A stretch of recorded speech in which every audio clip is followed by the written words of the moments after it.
গঠনটাতে গুরুত্বপূর্ণ ভূমিকা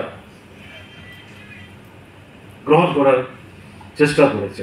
এটা বাদ দিয়ে ছাত্র ফেডারেশন কিন্তু এই জায়গায় আসতে পারত। এটা আমাদের ভাবনার মধ্যে রাখতে হবে।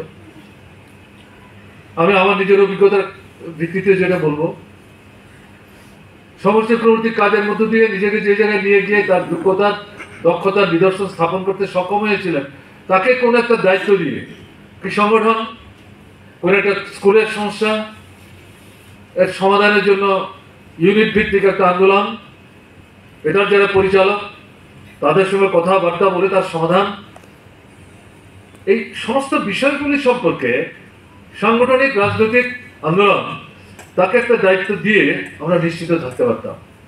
শ্রমিকরা যখন আমরা দায়িত্ব দিয়েছি, সে ঠিক এটা তুলে আনবে। এটা হচ্ছে অভিজ্ঞতা। যে কোনো কর্মীকে কিন্তু এভাবে দায়িত্ব দিয়ে তৎকালীন পরিস্থিতিতে আমরা নিশ্চিত থাকতে পারতাম না। আজকেও অনেক ক্ষেত্রে থাকতে পারি না। আবার এটাও ঘটনা, আজকের দিনে এরকম বহু কর্মী বেরিয়ে এসছে, এরকম ভাবে দায়িত্ব দিয়ে নিশ্চিত থাকা যায়, ও তাকে দায়িত্ব দিয়েছে, alright, it will be done. সেই সময়ে সীমাবদ্ধ পরিসরে বাছাই করা, হাতে গোনা যে কর্মী দল, তার মধ্যে সমীর চক্রবর্তী ছিলেন এরকম একজন কংগ্রেস। এই গুণ চট করে কিন্তু অর্জন করা যায় না।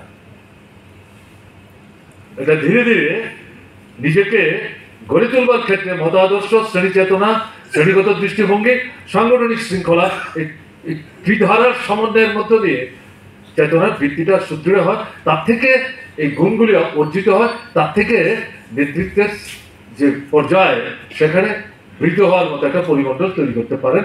সমীর চক্রবর্তী এরকম ভাবে কিন্তু সেই নেতৃত্বের পর্যায়ে নিজে বৃদ্ধ হয়েছিল।